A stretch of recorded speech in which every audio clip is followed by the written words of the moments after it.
आज अपन जो भारत को भूगोल पढ़ रहे थे उनमें अपन ने 7 अध्याय पूरे कंप्लीट कर लिए। आज हम लोग यानी 8वां अध्याय है। और आज का अध्याय आपके लिए बहुत महत्वपूर्ण है क्योंकि आज अपन को भारत के अपवाह्य तंत्र को पढ़ना है। अपवाह्य तंत्र का मतलब होता है, अपवाह्य तंत्र का मतलब है हमारी भारतीय भूमि पर उपस्थित जितनी भी सारी नदियां हैं उन नदियों के बारे में अपन को पढ़ना है। तो आपको जब अपवाह्य तंत्र के बारे में पढ़ना है तो उसके लिए आपको पहले बहुत सारी ऐसी चीजें हैं जो आपको समझना है, क्योंकि बहुत से बच्चे ऐसी गलती करते हैं कि मुख्य चीज को देख लेते हैं और आगे बढ़ जाते हैं। लेकिन अपन ने अभी तक जो अध्याय 7 तक अपन ने जो पढ़ा है सारी की सारी चीजें कैसी पढ़ी अपन ने तो विस्तार रूप से पढ़ी है। आज की क्लास आपकी लंबी हुई है क्योंकि आज अपन को अपवाह्य तंत्र पूरा देखना है, फिर उसके बाद जो अपनी नदियां हैं उनको एक एक करके अपन चलेंगे। ठीक है, तो अपवाह्य तंत्र का मतलब क्या होता है पहले तो उसको समझना है। तो अपना टॉपिक क्या हो जाएगा, भारत का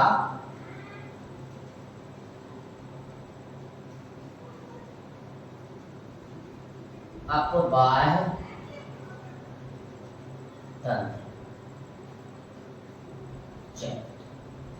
भारत का अपवाह्य तंत्र, अपवाह्य तंत्र का मतलब होता है यदि पानी का बहकाव के माध्यम से, पानी का बहकाव के माध्यम से बहना ही अपना अपवाह्य कहलाता है। मतलब समझे आप, यदि हम बात करें अपवाह्य की तो जब पानी किसी नाली के द्वारा, जैसे अपन ऐसे अपने एग्जाम्पल के द्वारा समझ लो, यदि नाली है और उसमें पानी बह के जा रहा है तो वो एक अपवाह्य है पानी का। लेकिन अपवाह्य तंत्र में अपन को जो अपवाह्य है, जो भारत का अपवाह्य तंत्र है, इसमें पढ़ना है अपन को नदियां। तो जो भारत की नदियां हैं वो अफवाहों के द्वारा बंगाली खाड़ी, अरब सागर की ओर चली जाती है। और जो अपवाह्य तंत्र अपना होता है उनको अपन को अच्छी तरह से पढ़ना है। यदि हम अपवाह्य तंत्र की बात करते हैं तो पहला पॉइंट आपका क्या हो जाएगा, बहकाव में पानी के बहने को अपवाह्य बोला जाता है। और जब बहुत सारी बहकाएं होती हैं जो किसी एक मुख्य बहिका में शामिल हो जाती है तो वह उसका उस मुख्य धारा का अपवाह्य तंत्र कहलाता है। तो यदि हम बात करें भारत के अपवाह्य तंत्र की तो इसमें नदियां ही पड़ते हैं। तो भारत में बहने वाली जो सारी नदियां हैं यह अपनी दो तरीके से, दो प्रकार से बांटी गई हैं। एक तो आपकी बांटी गई है जल के समागम के आधार पर, यानी कि जो नदियां होती हैं अपनी या तो बंगाली खाड़ी में गिरती है या अरब सागर में गिरती है। बिल्कुल क्लियर बात। दूसरी नदियां दूसरा तरीका आपको कैसे बांटोगे, जो नदियों के आधार पर, एक तो अपनी हिमालयी नदियां हो जाती हैं, दूसरा यानी उत्तर भारत नदियां हो जाती हैं, और दूसरा आपका प्रायद्वीपीय भारत नदियां हो जाती हैं। तो आपको बता दें भारत में लगभग 4000 से भी ज्यादा नदियां बहती हैं, छोटी बड़ी, जिनमें से यदि बात करें आपसे तो 23 बड़े आकार से, ऐसी 23 नदियां ऐसी हैं जो जिनकी नदी द्रोणी बृहद आकार की है यानी बड़ी है, और लगभग 200 ऐसी हैं जो थोड़ी छोटी नदी द्रोणी के आधार पर बहती, लगभग 200। तो पहला पॉइंट आपको क्या याद करना है, भारत में लगभग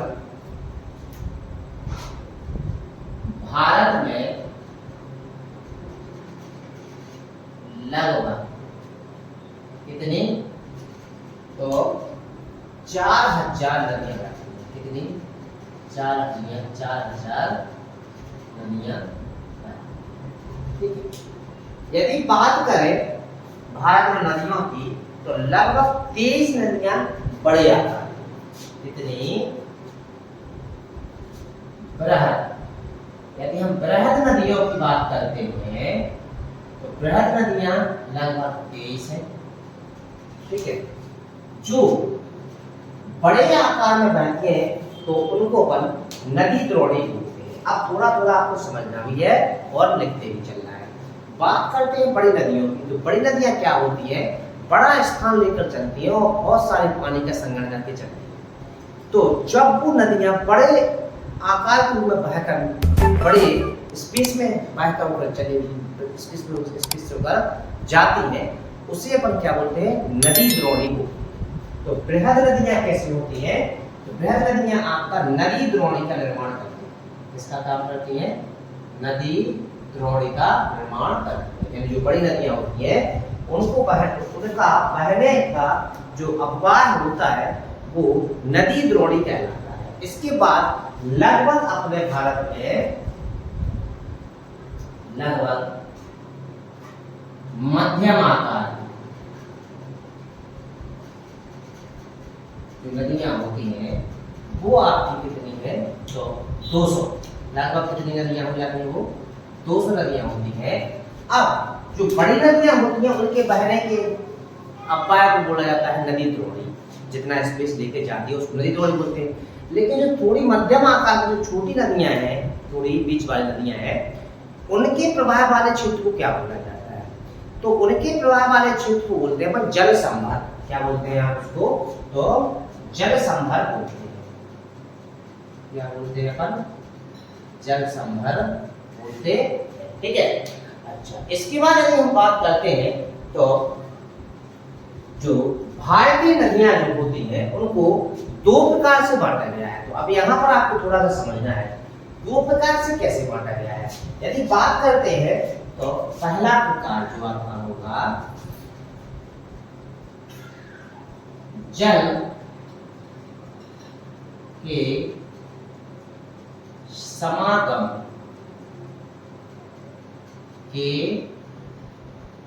आधार पर, मतलब जब नदियां जहां से निकलती हैं और समागम का मतलब होता है जहां पर गिरती है।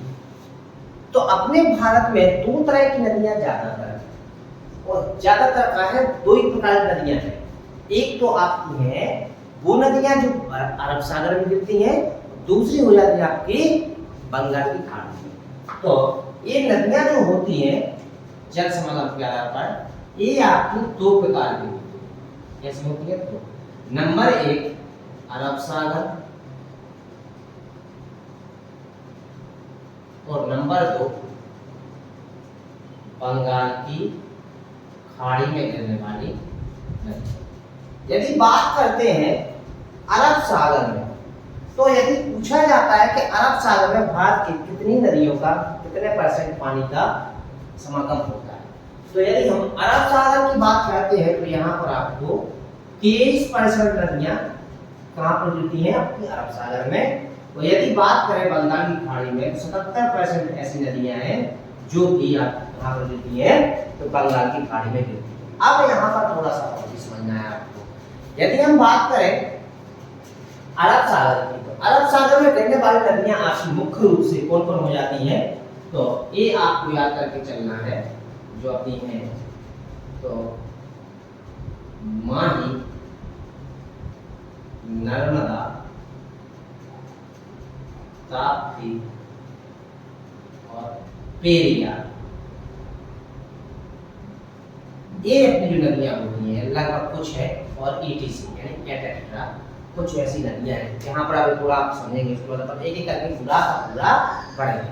तो आपको पता होना चाहिए अरब सागर में जो अपनी माही, नर्मदा, ताप्ती, पेरियार जितनी नदियां हैं, तो ये नदियां कहां पर गिरती हैं आपकी, तो अरब सागर में गिरती हैं। इसके बाद बंगाल की खाड़ी की बात करते हैं, तो यहाँ पर बृहद बड़ी नदियां होती हैं, ज्यादातर बड़ी नदियों में 70-80% नदियां, बड़ी नदियां कहां पर गिरती हैं आपकी, तो बंगाल की खाड़ी में गिरती हैं। यदि बात करें इसमें, तो इसमें आपको मिल जाएंगे देखने के लिए गंगा, ब्रह्मपुत्र, कृष्णा,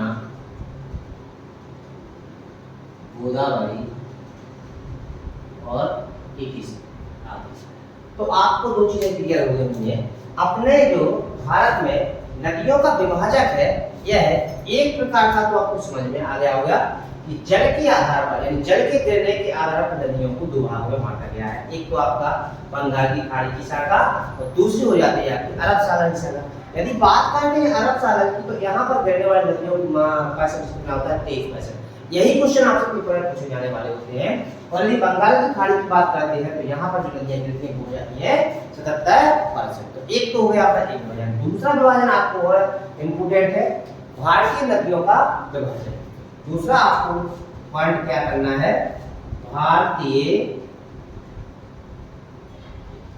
नदियों का विभाजन। यहाँ पर एक विभाजन और आपको क्या पढ़ के चलना है जिसमें आपको पता होना चाहिए। एक तो हो जाता है आपका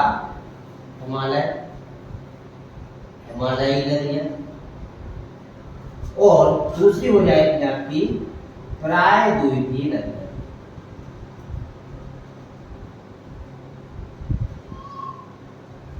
ठीक है, यदि हम बात करते हैं हिमालयी नदियों की तो हिमालयी नदियों में आपको इसको बांटा गया है 3 भागों में। तो सिंधु,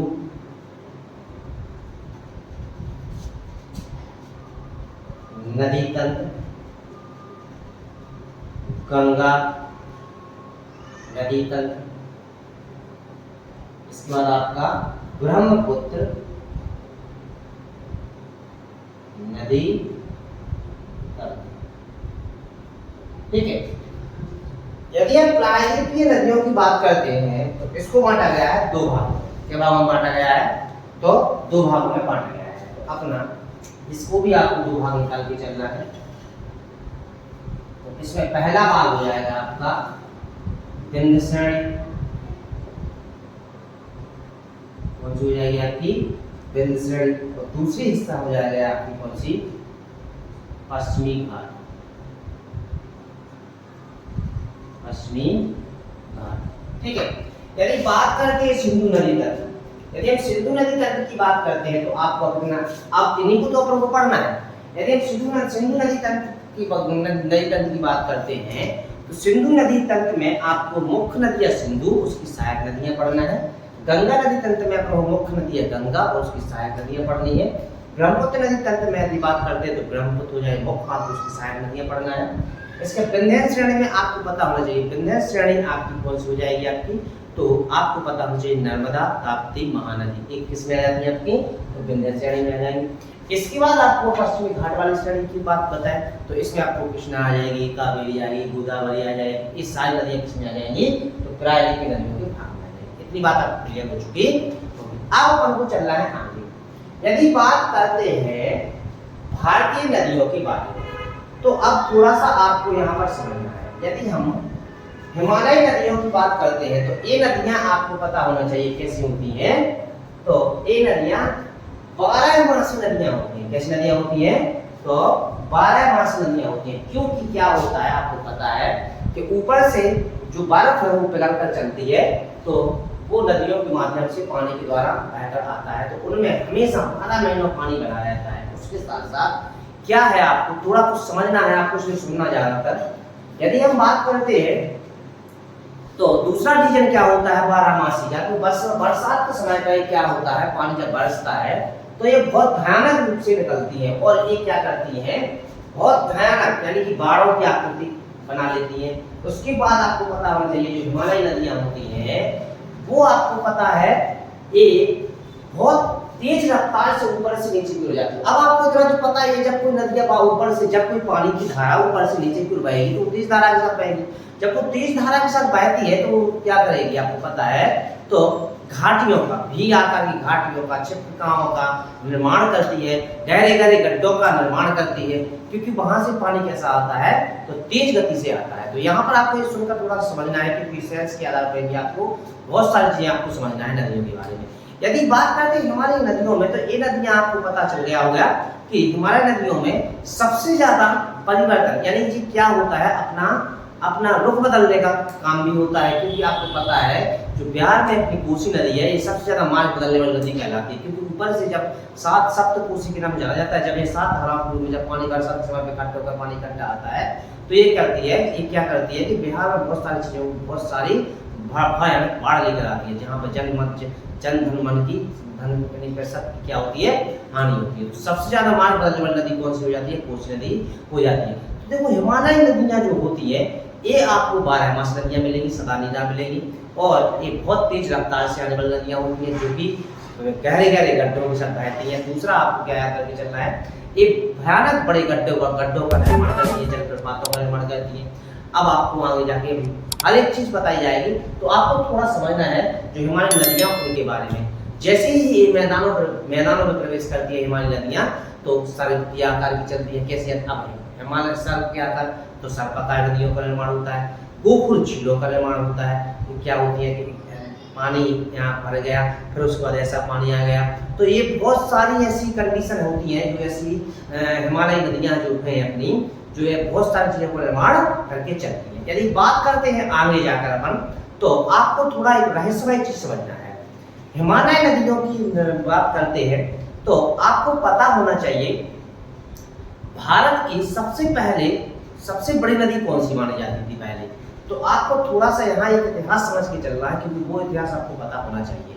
हिमालय की उत्पत्ति से पहले, किसकी उत्पत्ति से पहले, हिमालय की उत्पत्ति से पहले, यानी कि जब हिमालय की उत्पत्ति नहीं हुई थी, लगभग 2.5 करोड़ से 50 लाख वर्ष समय के बीच की बात बता रहा है आपको, यानी कि मायोसीन काल में जब हिमालय की उत्पत्ति नहीं हुई थी, तब वहां पर एक नदी बहा करती थी।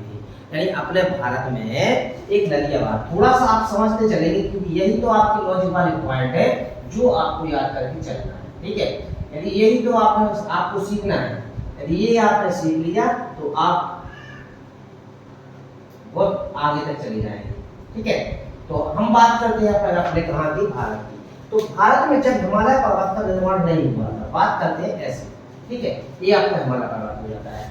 जब इसका निर्माण नहीं हुआ था, तब एक नदियां बहती थी भारत की, जिसको बोला जाता था शिवालिक, या उसी को बोलते थे इंडो ब्रह्मा। क्या बोलते थे आप, तो उसी को बोलते थे आप शिवालिक, या उसी को बोलते थे आपका इंडो ब्रह्मा। यदि हम इंडो ब्रह्मा की बात करते हैं तो यह है पूर्ववर्ती नदी। अब देखो क्या होता है, हिमालय जितनी नदियां हैं सारी की सारी पूर्ववर्ती नदियां हैं। पूर्ववर्ती का मतलब क्या होता है, थोड़ा आपको एक लॉजिक की पॉइंट समझना है, आप समझेंगे। पूर्ववर्ती, यदि हम पूर्ववर्ती की बात करते हैं तो हिमालय की उत्पत्ति से पहले, हिमालय की उत्पत्ति से पहले वाली नदियां, कौन सी नदियां, जो हिमालय की उत्पत्ति से पहले बहा करती थी, उन्हें अपन पूर्ववर्ती नदियां बोलते हैं। और हिमालय से जितनी भी नदियां आपकी निकलती हैं, सारी की सारी कैसी नदियां हैं, तो पूर्ववर्ती नदियां हैं। तो अब यहाँ पर आपको समझना है, तो ये पॉइंट जो हम बोल रहे हैं वो थोड़ा सा आप सुनते जाएंगे, और जो जरूरी होगा वो आप लोग राइट करते जाएंगे, क्योंकि बहुत सारी चीजें हैं बताने के लिए, लेकिन आपको बताने की कोशिश करेंगे हम पूरा। तो यहाँ का वहां तो हो सकता है लेकिन टॉपिक, लेकिन समझना आप लोग तो थोड़ा समझते हैं, क्रम व्यवस्थित हो सकता है आपका थोड़ा बहुत, लेकिन आप लोग समझते चलेंगे। तो आपको पता होना चाहिए कि जो इंडो ब्रह्मा नदी थी, यह आपकी हिमालय निर्माण के पहले, यानी कि इसका समय था आपका 2.4 करोड़ से जी था आपका 50 लाख वर्ष पूर्व। ठीक है, और बात करते हैं इसके निर्माण की, तो यह है मायोसीन कल्प की बात, मायोसीन कल्प की चर्चा में, मायोसीन कल्प की बात, मतलब मायोसीन जो कल्प है वहां की बात चल रही है। ठीक है, यदि हम बात करते हैं इस इंडो ब्रह्मा नदी की, तो इंडो ब्रह्मा जो नदी थी, तो इसका अववाह था पंजाब से लेकर असम तक। कहां तक था, पंजाब से लेकर असम तक। अब आपको थोड़ा यहाँ लॉजिक समझना है। यदि आप एक चीज समझ जाते हैं तो आपको हर एक चीज समझ में आ जाएगी, क्योंकि हिमालय नदियां है, तो इसका जो इंडो ब्रह्मा नदी थी, यह कहां से कहां तक बहती थी, तो पंजाब से लेकर असम तक बहा करती थी। यदि हम बात करें इसकी, तो 2.4 करोड़ से लेकर 50 साल के बीच की बात बता रहे हैं हम। वहां पर क्या होगा, अब क्या नदियां तो बह रही ऐसी, लेकिन कुछ समय पश्चात, यानी कि इस युग में मायोसीन कल्प में, आपको पता होना चाहिए इंडो ब्रह्मा नदी जहां थी, वहां पर एक कोटवार का कोटवार का पठार का निर्माण होता है। अच्छा, अब कोटवार का पठार कहां पर है थोड़ा आप समझते चलेंगे।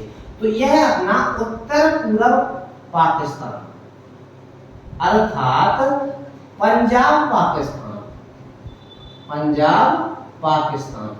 यदि बात करते हैं कोटवार पठार की तो इसका एक हिस्सा आपका दिल्ली में भी है, दिल्ली रेज बोला जिसको क्या बोलते हैं, दिल्ली में भी एक शाखा इसकी कोटवार पठार की जाती है।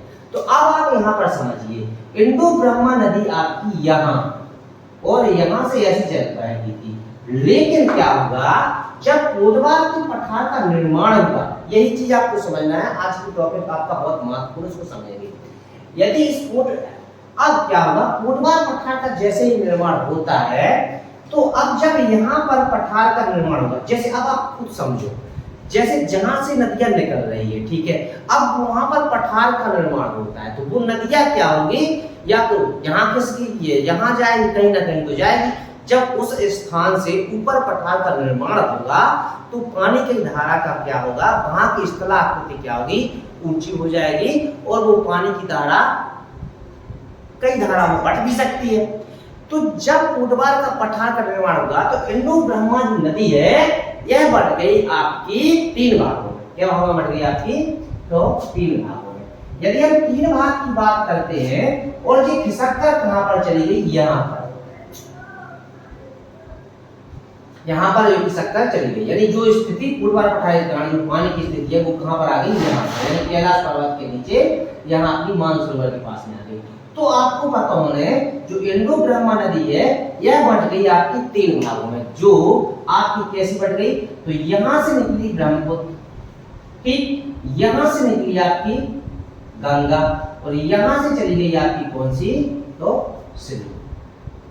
जो स्थिति यहां पर थी किसकी, इंडो ब्रह्मा की, वो स्थिति कहां पर पहुंची, यहां पर, और इंडो ब्रह्मा बढ़ गई आपकी 3 श्रेणी में। कितनी कितनी कितनी शाखाओं में बढ़ गई, तो 3 शाखाओं में बढ़ गई। तो जिसकी वजह से आपको पता हो गया कि यह अपनी कौन सी है, अपनी सिंधु, और दूसरी आपकी कौन सी है, तो ब्रह्मपुत्र, और तीसरी आपकी कौन सी हो जाती है, अपनी तो गंगा।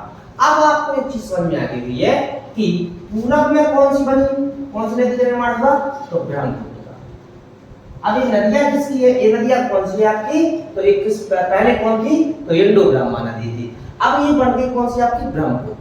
अब मध्य में कौन सी होगी आपकी, सिंधु, मध्य में कौन सी होगी आपकी, सिंधु नहीं, पूर्व में हो गई आपकी कौन सी, पश्चिम में हो गई आपकी सिंधु। ये हो जाएगी आपकी कौन सी, पूरब वाली, पश्चिम में हो जाएगी आपकी सिंधु, और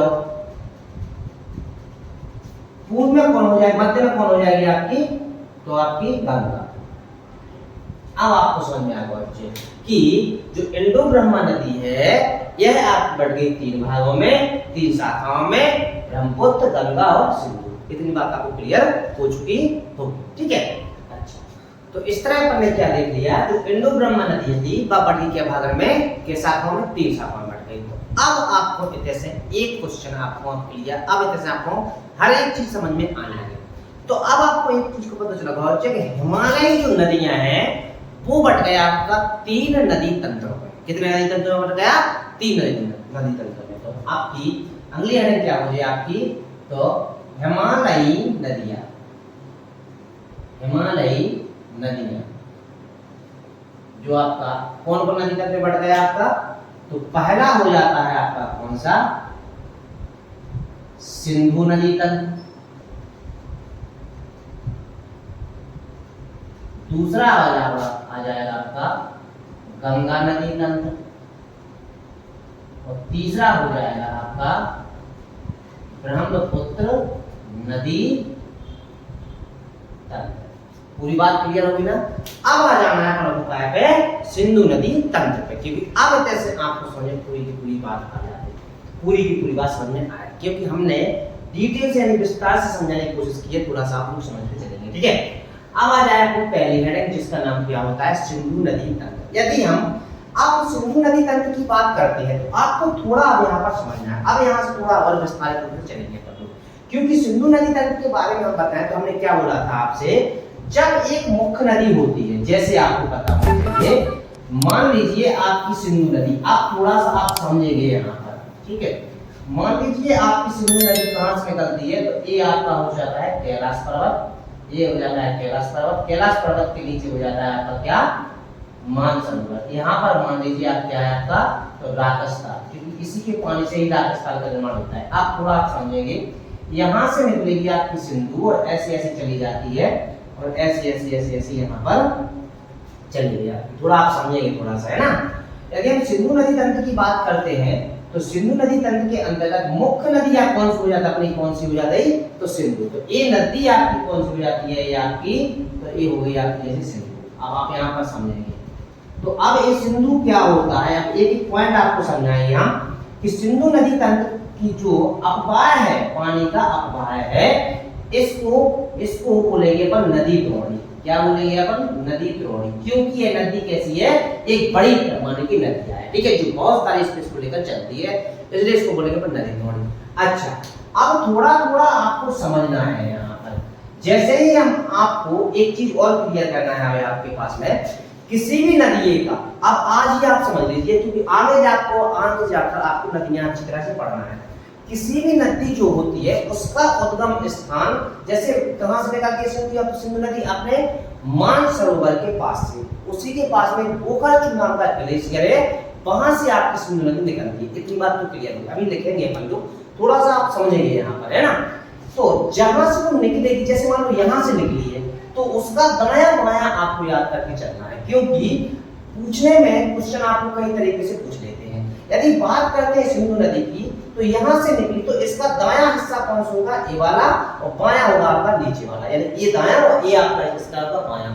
तो आपसे पूछा जाता है कि दाएं तरफ से निकलने वाली कितनी सहायक नदियां होती हैं और बाएं तरफ से कितनी सहायक नदियां होती हैं। तो अब आपको थोड़ा सा समझ के चलेंगे, तो आपको नदी द्रोणी समझ में आ गई, एक चीज तो क्लियर हो गई। और दायां बायां, यानी दायां बायां, तो दाएं तरफ से जैसे ही जा निकलती है सिंधु नदी, थोड़ा सा अच्छे से डिस्टर्ब हो सकता है, बट आपको थोड़ा समझना है चीजों को, ठीक है। अच्छा, यदि बात करते हैं सिंधु नदी की, तो आपको पता होना चाहिए दाईं तरफ से एक नदी निकलती है यहाँ पर श्योक, कौन सी, श्योक नदी होती है, जो किसकी सहायक हो जाती है, तो सिंधु की। और एक सहायक नदी किसकी है, आप यहाँ पर श्योक की सहायक कौन है, नुब्रा। तो आप यहाँ पर थोड़ा इसका अपवाय तंत्र को समझेंगे, यही तो अपवाय तंत्र है। एक कौन सी हो गई आपकी, नुब्रा, कौन सी हो जाती है आपकी, नुब्रा। इसके बाद ये कौन हो जाती है आपकी, श्योक, कौन हो जाती है आपकी, श्योक। तो श्योक किसकी सहायक हो जाती है आपकी, सिंधु की, और नुब्रा किसकी सहायक है, तो श्योक की। तो यदि आपसे पूछा जाता है कि श्योक सिंधु नदी के दाएं या बाएं किस तरफ से मिलती है, तो अब आपको क्लियर हो गया है ये श्योक नदी कहां से अपनी दाईं ओर से मिलती है। इसके बाद जैसे ही हम आगे चलते हैं, तो यहां से आपको एक नदी मिल जाएगी, कौन सी नदी मिल जाएगी, यहां से आएगी एक कौन सी अपनी काबुल, कौन सी आ जाएगी आपकी, तो काबुल नदी है। काबुल नदी की एक सहायक है अटक, कौन सी है, अटक। तो यहाँ पर एक नदी कौन सी हो जाएगी, अटक। तो काबुल सहायक कौन सी हो जाती है, अटक हो जाती है, ठीक है। अच्छा, इसके बाद यहाँ पर एक नदी और आएगी यहाँ से, कुर्रम, कौन सी नदी आएगी, कुर्रम। तो एक इसकी है आपकी, तो ये दाहिने तरफ नदियां हैं, कौन सी हैं आपकी, तो दाहिने तरफ नदियां हो जाती हैं, कहाँ की आपकी, तो सिंधु नदी की, ठीक है। तो ये नदी कौन सी हो जाएगी आपकी, तो कुर्रम, ठीक है। कुर्रम की एक सहायक है जिसका नाम होता है तोची, कौन सी अपनी, तोची। इसके बाद नीचे से जैसे ही आते हैं, तो यहाँ पर आपको एक और नदी मिलेगी, गोमन, कौन सी हो जाएगी, गोमन, जो किसकी सहायक नदी है, तो ये हो जाती है आपकी किसकी, सिंधु की। और गोमन की एक सहायक है आपकी झोब, कौन सी है आपकी, झोब। तो ये आप कहां से है, गोमन झोब किसकी सहायक है, गोमन की, और गोमन किसकी है आपकी, सिंधु की। और ये सारी की सारी नदियां कैसी हैं, तो दाहिने तरफ से मिलती है। इसके बाद काबुल की एक सहायक और याद कर लेना, यहाँ पर है स्वात नदी, कौन सी है, स्वात नदी, जो किसकी सहायक है आपकी, तो काबुल की। और काबुल किसकी सहायक है आपकी, तो सिंधु की। तो अब आपने देख लिया कुछ मुख्य ऐसी इंपोर्टेंट नदियां हो गई हैं जो कि सिंधु नदी के दाहिने ओर से मिलने वाली नदियां होती हैं।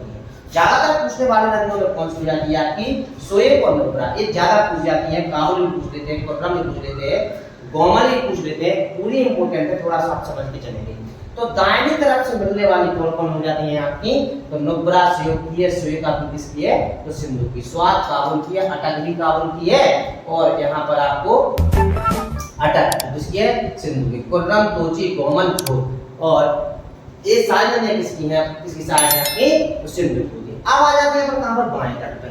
यदि हम बाएं तट की बात करते हैं तो यहाँ पर एक स्थान है पश्चिम पंजाब, पश्चिम पाकिस्तान पंजाब, जो पाकिस्तान वाला पंजाब है, वहां पर आपको एक नदी मिलेगी सोहन।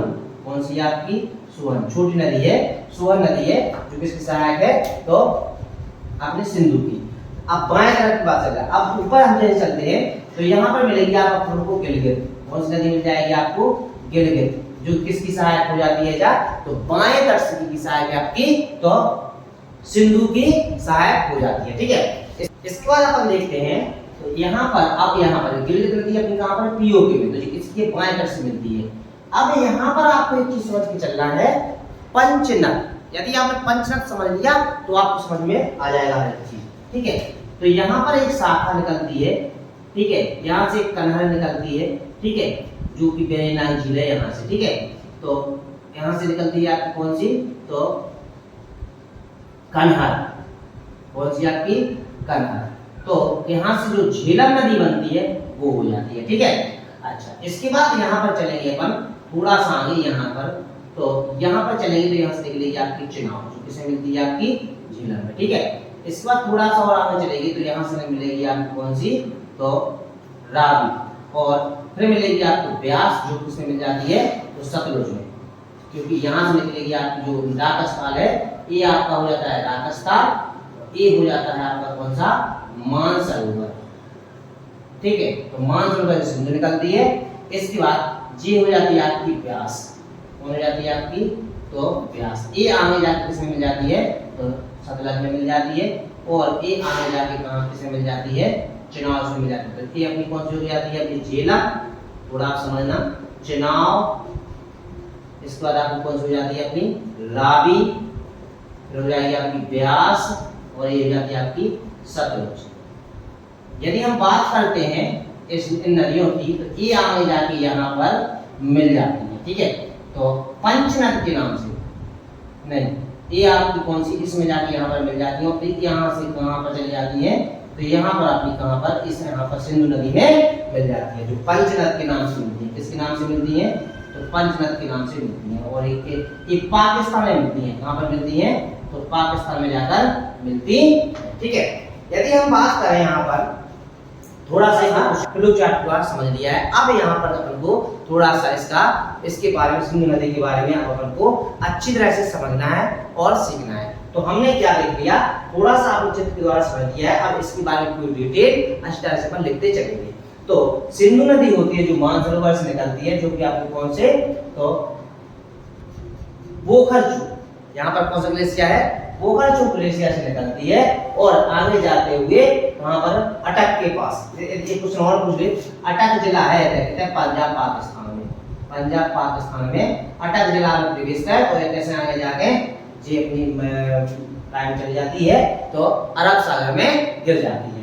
तो आपको पता होना चाहिए जो अपनी सिंधु नदी है, यह आपकी यहाँ से जाएगी और कहाँ पर इसका उद्गम स्थान अपना देखिए बोखरचू ग्लेशियर, और समापन इसका कहाँ पर होता है? तो अरब सागर में होता है। इसके बाद हमने थोड़ा सा इसकी साइड नदियाँ देख ली हैं, इस साइड से और इस साइड से।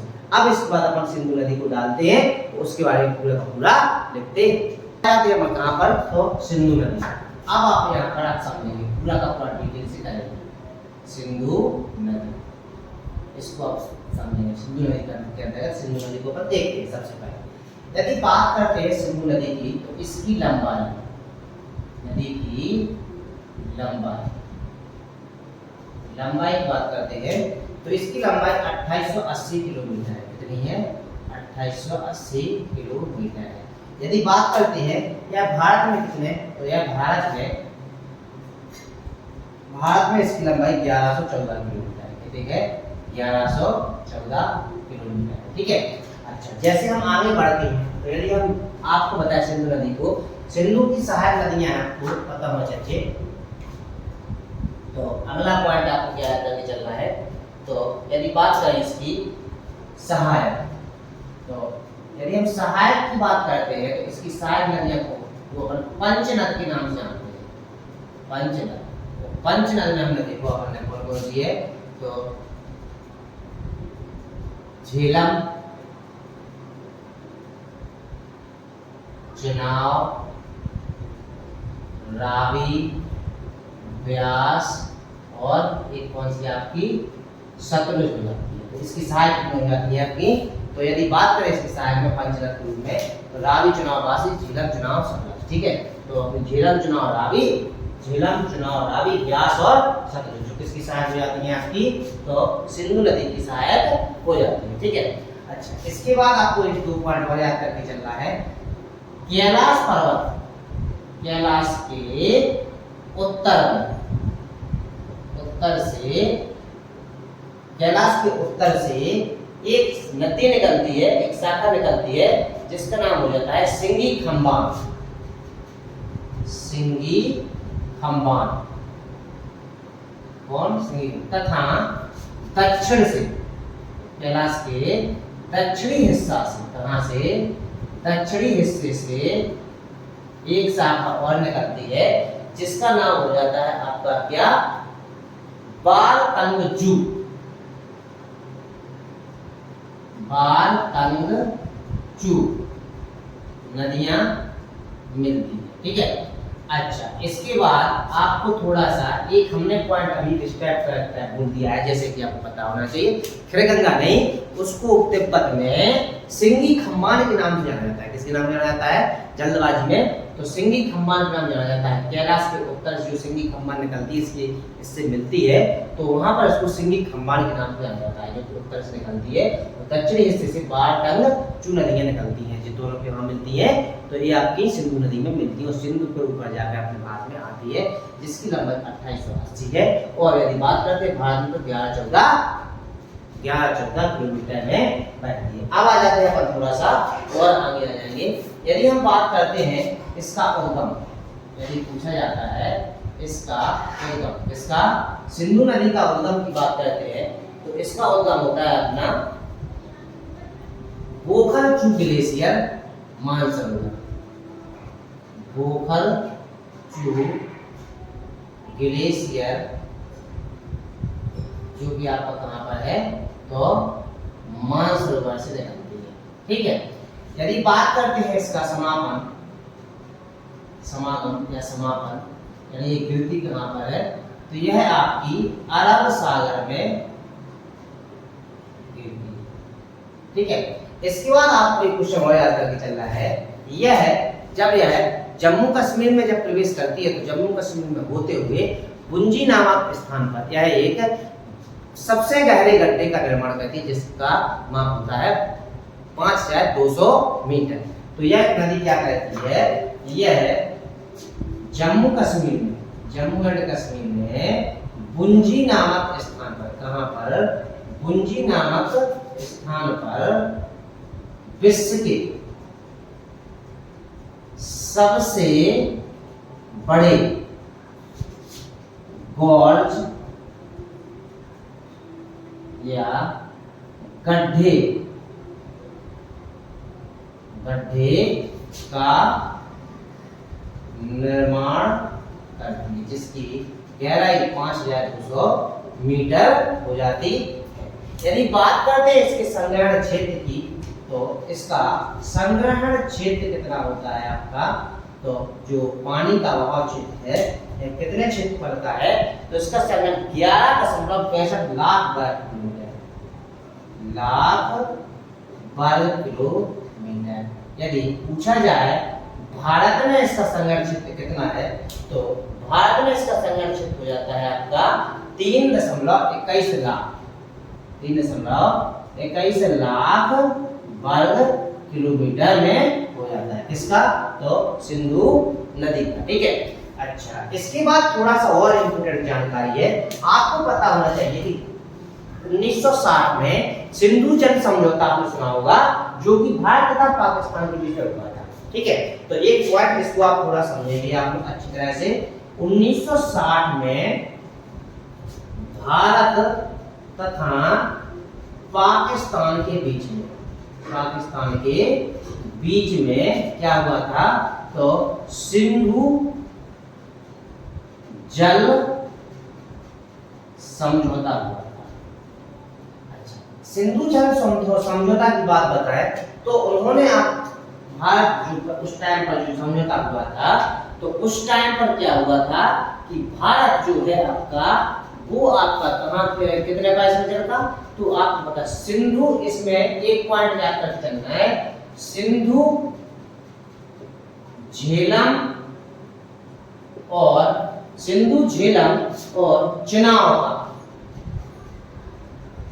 चुनाव का भारत 20% पानी का यूज करेगा, पानी का उपयोग करेगा। इसके बाद दूसरी बात क्या हुई थी कि इसमें आपको सतलुज और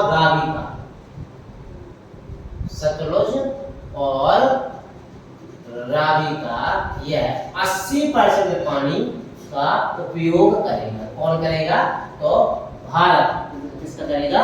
तो भारत जो होगा वो सतलुज और रावी का 80% पानी यूज करेगा 1960 जल समझौते के कारण, और जो सिंधु झेलम चुनाव है उसका 20% यूज कौन करेगा? तो भारत करेगा। यदि हम बात करते हैं सिंधु की सहायकों की, तो हमने आपको चित्र के माध्यम से तो बताया दिया, लेकिन कुछ इंपोर्टेंट पॉइंट हैं जिनको आपको याद करके चलना है। यदि बात करते हैं सिंधु के बाईं ओर से, बाएं तट से आपको मुख्य रूप से पंचनद याद रखना है। अब पंचनद में 5 नदियां, कौन कौन नदियां हो जाती हैं आपको पता है कि झेलम, चुनाव, रावी, ब्यास, सतलुज, ठीक है, ये आपकी क्लोज हो जाती है तो पंचनद में आ जाती है। इसके बाद आपको पंचनद हो जाती है सिंधु की बाईं ओर से मिलने वाली है पंचनद, जो मीठानकोट याद करना, जो कि आपकी मीठानकोट के पास किससे मिला था? आपकी सिंधु से मिलती है, अब मीठानकोट आपको कहाँ है? आपको तो जो है आपको पाकिस्तान में, कहाँ पर है आपको? तो पाकिस्तान में स्थित हो जाती है आपको, ठीक है। अच्छा, इसके अलावा जो बाईं ओर से है तो जास्कर नदियां भी आपकी बाईं ओर से मिलती है, ठीक है। सिगार और गिलगिट आदि छोटी मोटी नदियां और भी है जो आपकी बाईं ओर से मिलती है। किसकी सहायक हो जाती है जी? तो सिंधु की सहायक हो जाती है। सिंधु की सहायक कौन हो जाती है? आपकी पंचनद जो होती है मीठानकोट के पास किससे मिल जाती है? तो सिंधु के पास मिल जाती है, सिंधु से मिलती है। इसके बाद जास्कर, सिगार और गिलगिट, ये नदियां आपकी सिंधु की बाएं तट से मिलती है, ठीक है। इसके बाद आपने देखा दाएं तट से,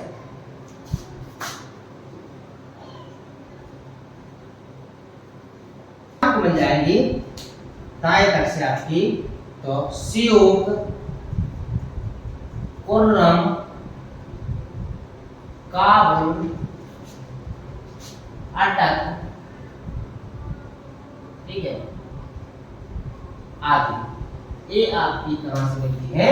तो ये आपकी दाएं तट से मिलती है। और यह जो हमने बताया ना कि जो सिंधु नदी है अटक के पास में, जिले में जो पंजाब प्रांत में अटक जिला है, वहां से पाकिस्तान में प्रवेश करती है, ठीक है। यदि बात करते हैं इसका अगला पॉइंट, इसे यानी सिंधु को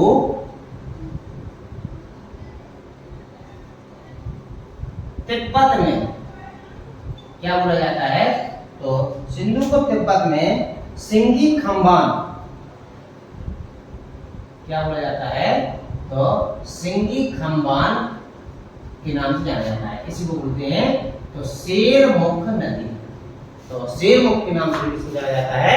तो ये जाना जाता है अपना सिंधु नदी को। तो इस तरह अपन ने सिंधु नदी का लगभग पूरा का पूरा काम कर लिया है। अब आगे जाके अपन सिंधु के बारे में जो भी कुछ बचता है, अभी डैम वगैरह है, तो इसको अपन अलग से पॉइंट में करेंगे, ठीक है। तो आज अपन ने अच्छी तरह से क्या कर लिया है? सिंधु नदी तंत्र के अंतर्गत आने वाली सिंधु नदी को अपन ने अच्छी तरह से देख लिया है, ठीक है। तो यदि बात करें सिंधु नदी की लंबाई की, तो इसकी लंबाई कितनी हो जाती है? 2880। भारत में 11-14 किलोमीटर की होती है। ये पेपर एक क्वेश्चन है। ये सहायक नदी जो किसकी है? तो इसकी सहायक नदी पंचनद है, जिसको अपन झेलम, चुनाव, रावी, ब्यास, सतलुज के रूप में जानते हैं। कैलाश पर्वत के उत्तर से एक नदी निकलती है, सिंगी खंबान, तो सिंगी खंबान के नाम से भी से जाना जाता है। तिब्बत में दक्षिण से 12 तंगचू नदियां निकलती है। इसका उद्गम बोकाचू ग्लेशियर जो मानसरोवर है, तो तो ये आपका तिब्बत में यहाँ से निकलती है। समापन इसका अरब सागर में होता है। इसके बाद यह जम्मू कश्मीर में गुंजी नामक स्थान पर विश्व का सबसे बड़े गहरे गड्ढे का निर्माण करती है और इस गड्ढे का माप होता है 5200 मीटर। इसका संज्ञान क्षेत्र की बात करते हैं तो 11.65 लाख वर्ग किलोमीटर है। यदि बात करते हैं भारत में 3.21 लाख हो जाता है। 1960 में सिंधु जल समझौता हुआ जिसे भारत और पाकिस्तान के बीच में हुआ। सिंधु जल समझौते के अंतर्गत कोई बातें हुई कि सिंधु झीलम और चुनाव इसका सिंधु झीलम और चुनाव का 20% यूज करेगा। इसके बाद आपको पता होना चाहिए कि सतलुज और रावी का 80% पानी यूज करेगा। कौन अपना? तो भारत। इसके बाद क्या होगा? इसकी बाईं ओर से मिलने वाली नदियां कौन सी हैं? तो पंचनद होती है मीठानकोट जो कि आपका कहां पर है? तो ये आपका पाकिस्तान में स्थित है, वहां पर मिलती हैं। और इसका जासर, सिगार और गिलगित ये भी आपकी बाएं तरफ से मिलने वाली नदियां होती हैं। दाएं तरफ से श्योक, कुर्रम, काबुल, अटक आदि नदियां हैं जो दाएं तरफ से मिलती हैं। सिंधु को तिब्बत में सिंगी खम्मान या शेरमुख के नाम से जाना जाता है। ये हमने क्या कर लिया? आज सिंधु नदी को लगभग पूरी तरह से देख लिया है। तो यहाँ से क्वेश्चन आपके पेपर से आएंगे तो इसको अपने याद करके चलना है और इग्नोर मत करें। हाँ, गर्मी पड़ रही है तो गर्मी की वजह से आप क्लास कंटिन्यू देखते चले, कंटिन्यू जाते चलेंगे। तो यदि वीडियो अच्छी लगती है तो लाइक करिएगा, कमेंट करिएगा, शेयर करिए। जय हिंद, जय भारत दोस्तों।